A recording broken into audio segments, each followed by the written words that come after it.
بسم اللہ الرحمن الرحیم۔ السلام علیکم دوستو، ایک نئی ویڈیو کے ساتھ حاضر ہیں۔ چلیں اپنی ویڈیو سٹارٹ کرتے ہیں۔ جب سے رشیا نے یوکرین کے اوپر حملہ کیا اور اس جنگ کو اب تقریباً 1 سال سے اوپر ہو چکا ہوا ہے، پہلی دفعہ امریکنز اور رشینز کا کلیش ہوا ہے۔ اب ہوا کیا بیسیکلی کہ امریکہ کا ایک MQ-9 ریپر ڈرون بلیک سی کے اوپر اپنی فلائٹ کر رہا تھا۔ ISR فلائٹس ہوتی ہیں، یہ بیسیکلی انٹیلیجنس، سرویلنس، ریکونیسنس، تینوں کام یہ ڈرونز کر رہے ہوتے ہیں۔ انٹیلیجنس گیدرنگ بھی کر رہے ہوتے ہیں، اس ایریا کی سرویلنس بھی کر رہے ہوتے ہیں، اور دشمن کی ریکی بھی کر رہے ہوتے ہیں۔ امریکہ کا کہنا یہ ہے کہ یہ ہمارا ڈرون انٹرنیشنل واٹرز کے اوپر تھا جب ایک رشین فائٹر جیٹ نے اس کو آ کے تنگ کرنا شروع کر دیا۔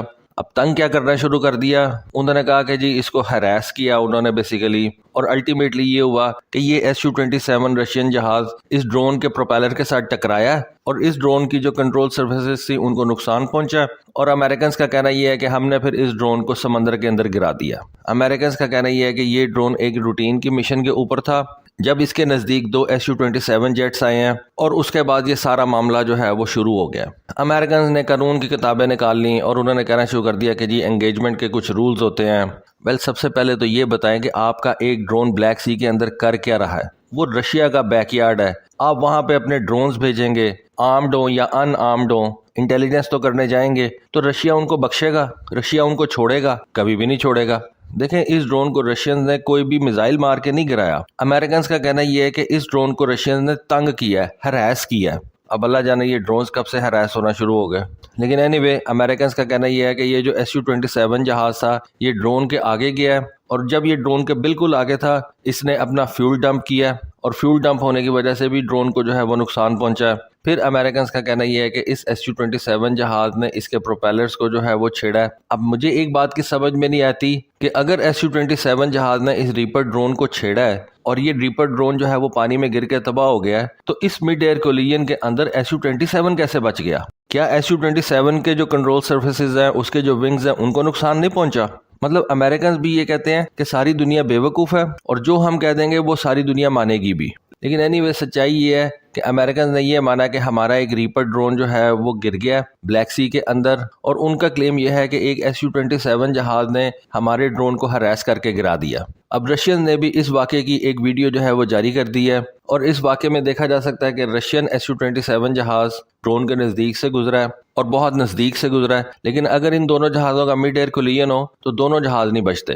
دیکھیں یہ جو رشیا ہے نا، اس کو سارے نیٹو کنٹریز نے سراؤنڈ کیا ہوا، اور نیٹو کنٹریز اپنے یہ ڈرونز اور اپنے یہ special mission aircraft Russia کے ارد گرد اڑاتے رہتے ہیں، اور اس وقت ان کا خاص مقصد یہ ہے کہ وہ یوکرین کی ہیلپ کر رہے ہیں۔ جتنی بھی وہ انٹیلیجنس گیدرنگ کرتے ہیں یہ ساری وہ یوکرین کے ساتھ شیئر کرتے ہیں، اور یوکرین کے اندر بھی نیٹو کنٹریز کے جو فوجی ہیں وہ اس وقت لڑ رہے ہیں۔ یہ سارے جہاز ان یوکرینینز کی ہیلپ کرتے ہیں، اور ان کو رشین پوزیشنز کے بارے میں بتاتے ہیں، رشین سٹرائکس کے بارے میں یوکرینینز کو پہلے سے آگاہ کر دیتے ہیں، اور جس طرح بھی ہو سکتا ہے وہ اس وقت رشینز کی مدد کر رہے ہیں۔ اب رشیا بھی ان نیٹو جہازوں کے اوپر نظر رکھتا ہے، جہاں تک ہو سکتا ہے رشیا ان جہازوں کو انٹرسیپٹ کرتا ہے۔ امریکنز جو ہے وہ اب ڈرونز بھی استعمال کرتے ہیں، رشینز کو ان ڈرونز کو بھی انٹرسیپٹ کرنا پڑتا ہے۔ اب رشیا نے کیا کیا ہے، انہوں نے یہ جو امریکن ڈرونز اس کے نزدیک اڑتے ہیں ان کا ایک میپ ایشو کر دیا ہے۔ انہوں نے کہا کہ جی یہ دیکھیں، یہ امریکن ڈرونز اتنے دنوں سے ہمارے ایریاز کے اندر جو ہے وہ چکر لگا رہے تھے، یہ ان کا فلائٹ پاتھ ہے، اور ان کا کوئی کام نہیں ہے کہ یہ رشین ٹیریٹری کے نزدیک آ کے تو اس طرح سے چکر لگائیں، انٹیلیجنس گیدرنگ کریں، اور اگر یہ اس طرح سے کریں گے تو رشیا یہ حق رکھتا ہے کہ ان ڈرونز کو گرا دے، اور وہی ہوا، انہوں نے امریکن ڈرون گرا دیا،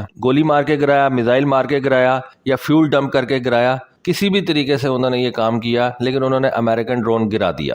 اب یہ کوئی پہلا واقعہ نہیں ہے جب امریکہ کا کوئی ڈرون جو ہے وہ کامبیٹ کے اندر گرا ہے، اس سے پہلے بھی 4-5 واقعے ہو چکے ہوئے ہیں۔ 2015 سے اس طرح کے آپ کہہ لیں کہ 5 واقعات ایسے ہیں جن کو امریکنز خود سے ایڈمٹ کرتے ہیں کہ ہمارے یہ 5 ڈرونز جو ہیں وہ گر چکے ہیں۔ ابھی پچھلے سال 2022 اور 2019 کے اندر لیبیا میں امریکن ڈرونز جو تھے وہ گر گئے تھے۔ 2022 کے اندر بنغازی لیبیا میں ایک MQ-9 ریپر ڈرون کریش کر گیا تھا، امریکہ کی افریقہ کمانڈ نے اس کو جو ہے وہ ایڈمٹ کیا تھا۔ امریکنز کا کہنا یہ تھا کہ ہمارا یہ جو امبیسڈر ہے جو اس وقت لیبیا کے اندر موجود ہے، اس کی ڈپلومیٹک انگیجمنٹس کے لیے یہ ڈرون وہاں پہ گیا ہوا تھا۔ اب امریکن امبیسڈر کے ساتھ یہ ڈرون جو ہے یہ فلائی کیا کریں گے، عام ڈرونز ہوں، سرویلنس ڈرونز ہوں، لیکن امریکنز نے یہ نہیں بتایا کہ یہ ڈرون کس طرح سے گرا تھا۔ اینیوے 2019 کے اندر بھی لیبیا میں ہی ایک امریکن ڈرون جو ہے وہ گرا دیا گیا تھا۔ اس وقت لیبین نیشنل آرمی نے یہ اپولوجائز کیا تھا کہ ہمیں نہیں پتا تھا کہ یہ ڈرون کہاں سے آیا، ہم سمجھے کہ یہ ایک ٹرکش ڈرون ہے، اس وجہ سے ہم نے یہ امریکن ڈرون جو ہے وہاں پہ گرا دیا۔ پھر سب سے مشہور واقعہ 2019 میں پیش آیا تھا جب ایران کے اسلامک ریولوشنری گارڈ کارپس جو ہے انہوں نے اسٹریٹ آف ہارموز میں ایک امریکن نیوی کا RQ-4 گلوبل ہاک سرویلنس ڈرون جو ہے وہ گرا دیا تھا۔ ایرانیانز نے ایک سرفیس ٹو ایئر میزائل مارا اور اس RQ-4 ڈرون کو انہوں نے گرا دیا۔ ایرانیانز کا کہنا یہ تھا کہ اس ڈرون نے ایران کے ایئر اسپیس کو وائلیٹ کیا ہے، اس وجہ سے ہم نے اس کو گرا دیا ہے۔ امریکنز کا کہنا یہ تھا کہ یہ انٹرنیشنل واٹرز کے اوپر اڑ رہا تھا اور یہ ایک پرووکیشن ہے۔ اس وقت کے امریکن پریزیڈنٹ ڈونلڈ ٹرمپ کے اوپر بہت زیادہ پریشر تھا پینٹاگون کی طرف سے کہ آپ ایران کے اوپر حملہ کر دیں کہ ہم ایران کے میزائل اور ریڈار انسٹالیشنز کو نشانہ بنائیں، لیکن ٹرمپ جو تھا نا وہ بیسیکلی لڑائی نہیں چاہتا تھا۔ واحد پریزیڈنٹ امریکن جس نے کوئی جنگ شروع نہیں کی، اس نے منع کر دیا تھا کہ آپ نے ایران کے اوپر حملہ نہیں کرنا۔ ایرانیانز کے لیے ایک بہت بڑی وکٹری تھی کہ انہوں نے ایک RQ-4 ڈرون جو کہ دنیا کا بیسٹ ڈرون سمجھا جاتا ہے، ہیل ڈرون ہے، میل ڈرون سے بڑا ہوتا ہے، یہ اتنا زیادہ ہائی الٹیچیوڈ کے اوپر اڑتا ہے کہ ان کو آپ منی سیٹلائٹس بھی کہہ سکتے ہیں۔ اس کے بعد 2019 میں یمن میں ہوتی باغیوں نے امریکہ کا ایک MQ-9 ریپر ڈرون گرایا تھا۔ اس ڈرون کو ہوتی باغیوں نے SS-6 surface to year missile مار کے گرایا تھا۔ آپ کو پتا ہے کہ یہ SS-6 جو ہے یہ ایک سوویت ایرا کا سرفیس ٹو ایئر میزائل ہے اور ہوتی باغیوں کے پیچھے آپ کو پتا ہے کہ ایران ہے، تو آپ یہ کہہ سکتے ہیں کہ اس ڈرون کو بھی ایرانیانز نے ہی گرایا تھا۔ تو دو واقعات ایسے ہیں جب ایرانیوں نے امریکن ڈرونز کو گرایا ہوا ہے، ایک یمن کے اندر اور ایک انہوں نے اسٹریٹ آف ہارموز کے اندر۔ پھر 2015 کے اندر سیریا میں ایک امریکن MQ-1 پریڈیٹر ڈرون اڑا تھا، اس کو سیریا کے اندر جو ہے وہ مار گرایا گیا تھا۔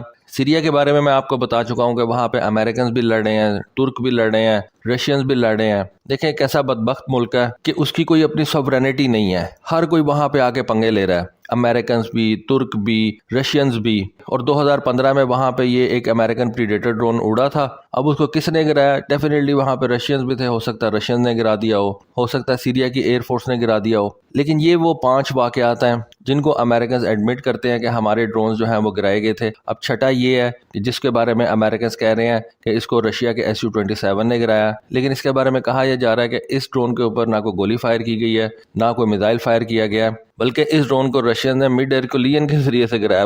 ویسے کتنی یہ ویگ سٹیٹمنٹ ہے، مڈ ایئر کولیژن کے دوران اگر اس ڈرون کو گرایا گیا ہے تو ڈرون گر گیا اور Su-27 بچ گیا، یہ کیسے پاسبل ہے؟ اینیوے دوستو، یہ تھی آج کی ویڈیو، یہ تھی آج کی انفارمیشن۔ ہوپ فلی آپ کو آج کی ویڈیو، آج کی انفارمیشن پسند آئی ہوگی۔ کامنٹ سیکشن میں اپنی رائے سے ضرور آگاہ کیجیے گا۔ آج کے لیے بس اتنا ہی، تھینک یو، اللہ حافظ۔